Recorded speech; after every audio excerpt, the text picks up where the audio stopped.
Actually, it started in 2011 when I came. I came to visit my orphanage because I was adopted from here to Switzerland, and I'm looking for my biological parents. I would like to meet somebody if somebody is still alive, and I would like to know about my roots and my heritage. And I actually was almost on the point of giving up, but then my children, they're now 13 and 16, and they also would like to know more about where we are from. So we don't know much, okay? We've been to the orphanage, but they could not help us. We've also been to the records office, but there is no relinquishment document. So what we know is that I'm of Goan heritage because I did a DNA test last year, and it's 99.5% matches with only Goan people. So we know it must have been a Christian background, and at an unattended moment, my adoptive mother could see a file in which she could see only the last name of the mother, which was Rebello. At the moment, I'm just very far. I just need somebody to come forward and help us, okay? I've been doing this not alone, but with Against Child Trafficking, with Anjali Pawar and Arun Dole, but we have come nowhere so far. Hospital records we could get, and orphanage was also cooperative after some court filings, but it was very difficult, and orphanages do not hand out any documents. So that was extremely difficult. So we've run into a wall. I've been there 2011. Anjali, with my power of attorney, has been there a couple of times. And now we've visited this time, but we always come back empty-handed. If anybody knows anything about a woman who gave birth in March or April 1978 in Mumbai, okay, please come forward and send an email to Anjali Pawar. You can find her on Against Child Trafficking if you search in the internet, and she will keep it discreet. We will not reveal anybody's. I'm not ready to walk into anybody's life and ruin it, okay?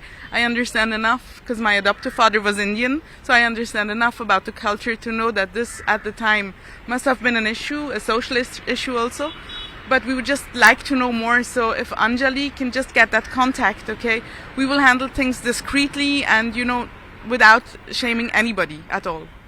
Actually Bina 1978 में adoption में एक Indian और Swiss couple के घर में गई थी।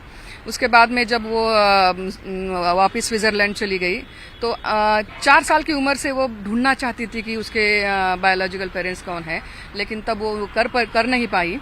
लेकिन अभी बड़ी होने के बाद 2011 में वो वापस इंडिया आई थी, तब वो अपने अडॉप्टिव मदर के साथ गई थी, आशा सदन। तब से उसने शुरू किया है ढूंढने के लिए माँ को, लेकिन उसको कोई हेल्प नहीं मिली। उसके बाद में एज हम लोग अडॉप्टिव राइट्स काउंसिल और अगेंस्ट चाइल्ड ट्रैफिकिंग जो नीदरलैंड बेस्ड ऑर्गेनाइजेशन है, तो हम लोग अडॉप्शन के विषय में काम करते हैं, जो ट्रैफिकिंग होता है उस संदर्भ में काम कर रहे हैं।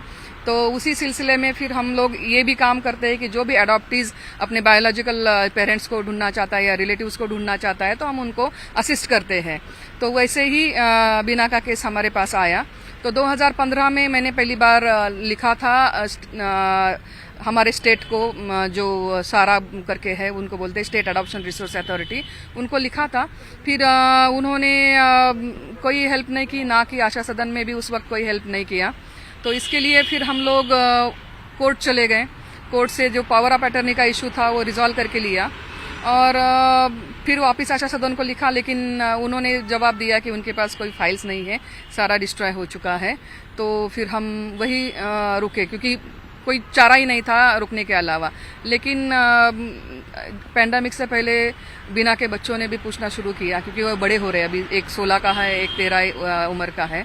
तो उनको मालूम करना था कि उनका हेरिटेज क्या है, वो कहाँ से बिलोंग करते हैं, उनकी माँ को क्यों छोड़ा गया, ये सारे सवाल वापस बीना को लेके आए। तो उन्होंने वापस हमें कांटेक्ट किया। तो फिर हमने यही सोचा कि इस बार उसकी माँ को भी याद है वो नाम जो उन्होंने फाइल में देखा था कि उनकी बायोलॉजिकल मदर का नाम रिबेलो है, तो वो, और फिर उनका जो डीएनए का रिपोर्ट्स आया है, उनका हेरिटेज जो बताया गया है वो गोवा का है।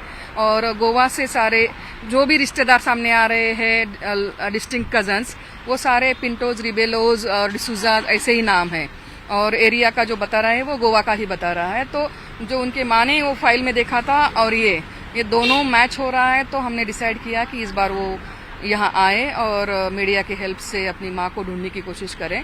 और उसमें हम उसके साथ में हैं ताकि अगर कोई, क्योंकि वो चली जाएगी तो बाद में अगर किसी को कुछ याद आता है, पता है, बोलना चाहता है, तो हम ये सारी इंफॉर्मेशन जो भी मिलेगी या हम उस व्यक्ति को मिलेंगे तो वो सारे गुप्त रखेंगे, किसी को कुछ मालूम नहीं होगा और उनका जो माँ से मिलना है वो पॉसिबल हो जाएगा। तो जैसे कि आप बता रही हो, बीना भी बता रही है कि 2011 से ही वो इस कोशिश में है कि वो आइडेंटिफाई कर पाए, कम से कम उनके बारे में जान पाए।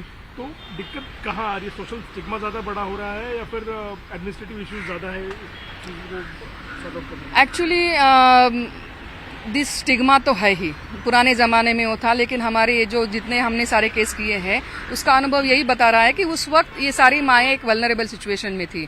वो सोशल स्टिग्मा, पेरेंट्स का प्रेशर, सोसाइटी का प्रेशर की वजह से उन्होंने बच्चे दिए हैं, लेकिन कोई नहीं देना चाहता था। वो सब चाहते थे कि एनीवे सबको मालूम है हम प्रेग्नेंट है, ऐसा हुआ है, वो हुआ है, तो हमें बच्चे के साथ रहने दिया जाए या काम दिया जाए तो हम अपना आगे सर्वाइव कर पाएंगे। लेकिन उनको अलाउ नहीं किया गया उस वक्त, क्योंकि हम जितने माओं से बात किया है वही सारी स्टोरी है। लेकिन फिर आज के रोज़ में उनकी सिचुएशन बदली है। हर कोई जानना चाहता है उसका बच्चा कैसा है, क्योंकि हर वक्त केस रेप का ही है ऐसा नहीं है, ये प्रेम की चीज़ें भी है, तो वो जानना चाहते हैं कि उनका बच्चा कैसा है, क्या कर रहा है, जिंदा है नहीं है। तो या आज वो आ सकती है, आगे बात कर सकती है और चुपचाप भी ये सारी चीज़ें हो सकती है, किसी को बताने की जरूरत, शायद उनकी अलग फैमिली है वो बताना नहीं चाहती है कोई। इवन आज के रोज़ में इंडिया से और महाराष्ट्र से कोई कुछ महिलाएं हैं जिन्होंने शादी से पहले बच्चे पैदा किए, वो भी हमको अप्रोच किए हैं कि उस वक्त में हमको अपॉर्चुनिटी नहीं दी गई हमारे बच्चों को संभालने के लिए, लेकिन हम जानना चाहते हैं हमारे बच्चे कैसे कर रहे हैं, क्या कर रहे हैं। आशा सदन से कितनी हेल्प मिल पा रही है आपको कि वहाँ से इनको अडॉप्ट किया गया था और ऐसी जानकारी कि इनकी बायोलॉजिकल मदर भी वहाँ कुछ दिन तक रही थी, तो वहाँ से कितनी मदद मिल पा रही है आपको? शुरुआत में तो नहीं मिली थी, उन्होंने सीधा मना किया क्योंकि वो बोले थे कारा अलाउ नहीं करता है हमको ये देने के लिए। लेकिन जब कोर्ट की ऑर्डर सामने आई तो फिर उन्होंने एटलीस्ट बताया कि हमने ढूंढने की कोशिश की है, लेकिन 83 या 86 के पहले वाली उनके पास कोई डॉक्यूमेंट्स नहीं है, उसके बाद के है। तो उनके ऊपर ट्रस्ट करने के अलावा हमको कोई चारा नहीं है। तो अगर बायोलॉजिकल मदर वहाँ थी उनके अडॉप्शन के समय और उसके एक दो दिन आगे पीछे, तो उस समय कोई स्टाफ जो आपकी हेल्प कर पाता हो, जो आगे कोई स्टाफ रहा हो जिसने हमने जो अडॉप्शन कन्वीनर है उनसे बात किया था तो उन्होंने ट्राई किया था, तो बहुत पुराने नहीं है उनके पास में, लेकिन उस दरमियान के कुछ एम्प्लॉय से उन्होंने बात किया, एक दो एम्प्लॉय अभी है, वो जिंदा भी है। तो उन्होंने बोला था कि उस वक्त में हमारे पास बच्चे आते थे, ज़्यादातर वो होली हॉस्पिटल से आते थे। तो कौन सा होली हॉस्पिटल, क्या तो जो बांद्रा का होली हॉस्पिटल है और अंधेरी का है, हमने दोनों हॉस्पिटल्स में जाके बर्थ रिकॉर्ड चेक किए कि इस दरमियान ये नाम से कोई बर्थ रजिस्टर हुआ है नहीं हुआ है, या बहुत बार बर्थ रजिस्ट्रेशन में भी सिर्फ माँ का नाम लिखा होता है, बाप का नहीं लिखा होता, तो हम समझ जाते हैं कि अनवेड मदर का केस है। तो वैसे भी कोई केस दर्ज नहीं था और उस पर्टिकुलर डे पे कोई बच्ची जन्म नहीं हुआ है, ये सब आगे आया। तो इसलिए हॉस्पिटल के लेवल पे भी हम कुछ कर नहीं पाए।